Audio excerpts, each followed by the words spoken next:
Now we can see a new world coming into view. A world in which there is the very real prospect of a new world order. A new world order can be created. Huge transformation for Europe to make. They are now going into a multicultural mode, and Jews will be resented because of a leading role.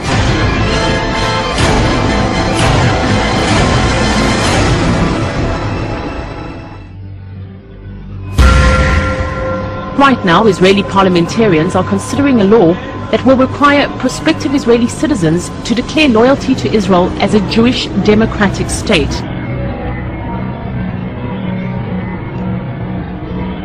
Their mission? To prevent Arab men mixing with local Jewish girls. It's important to safeguard our traditions, culture, history and identity, because without this, who are we?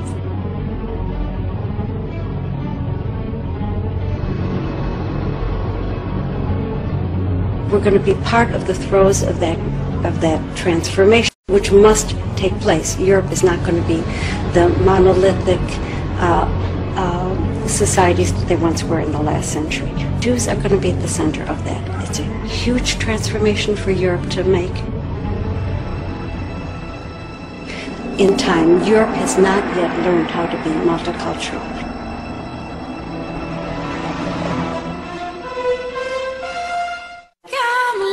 Friade fjällhöga nord, du tysta, du glädjerika sköna.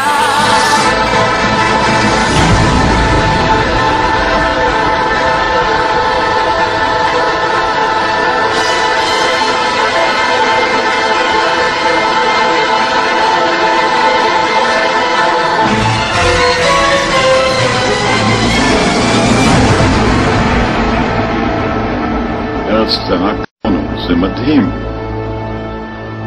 ואני רואה שאנחנו קונים את מנהטן וקונים את הונגריה וקונים את רומניה וקונים את פולין. אז אין בעיות לנו, אני מבין שהכישרונות והקשרים והתנופה מגיעה כמעט לכל מקום. Zionism is not just a Palestinian problem, it's a worldwide problem. The Zionist matrix of power has seized control of the globalist media and the politics of America and most European nations. As always, the Zionists follow a plan of divide and conquer. By destroying European and American loyalty and heritage, they subvert our nations to serve international Zionism. They seek to degrade, to degenerate, to demoralize, and ultimately to destroy all of us. But we, the awakened, will not let that happen. What is the answer? First, you must help awaken every European and American and really every person on earth to the huge threat of the one extremism the media hides from us, the power of Jewish extremism. The next step is revolution.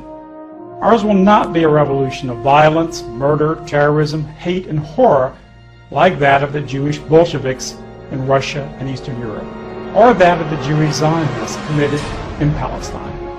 We're the vast majority of our own nations. We only have to get our people to fill the streets, as they did when we overthrew the Eastern European communist governments. Even our people in police and military will eventually come over to the side of freedom. We will clean out the alien media and have a truly free media.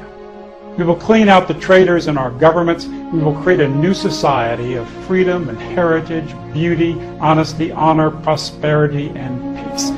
We will preserve our own people and our own homelands and respect the other nations and peoples of the world. I may not live to see the great revolution ahead. You might not. But I can tell you, your children will see it. They will live in a new world of beauty and the highest ideals of our people. Give your life meaning. Devote your life to your people's freedom and heritage. Make sacrifices for your people and leave a legacy for your children.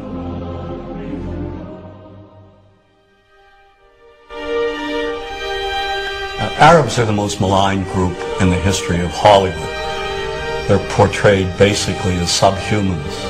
Untermenschen, a term used by Nazis to vilify gypsies and Jews. These images have been with us for more than a century.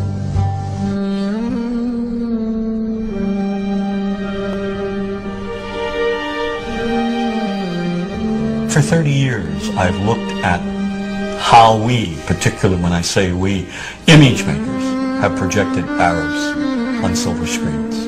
In my latest book, Real Bad Arabs, How Hollywood Vilifies a People, I looked at more than 1,000 films. Films ranging from the earliest, most obscure days of Hollywood to today's biggest blockbuster. And what I tried to do is to make visible what too many of us seem not to see. A dangerously consistent pattern of hateful Arab stereotypes. Stereotypes that rob an entire people of their humanity. All aspects of our culture project the Arab as villain. That is a given. There is no deviation.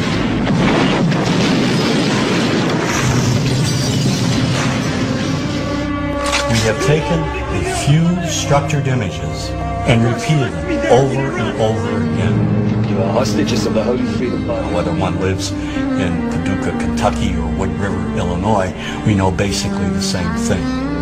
Listen to the sound of our God. We know the mythology, namely Hollywood's images of Arabs. Yesteryear's Arab land is today's Arab land. The Arab is one-dimensional caricature, cartoon cutouts used by filmmakers as stock villains and as comic relief. And so over and over we see Arabs portrayed as buffoons. They're only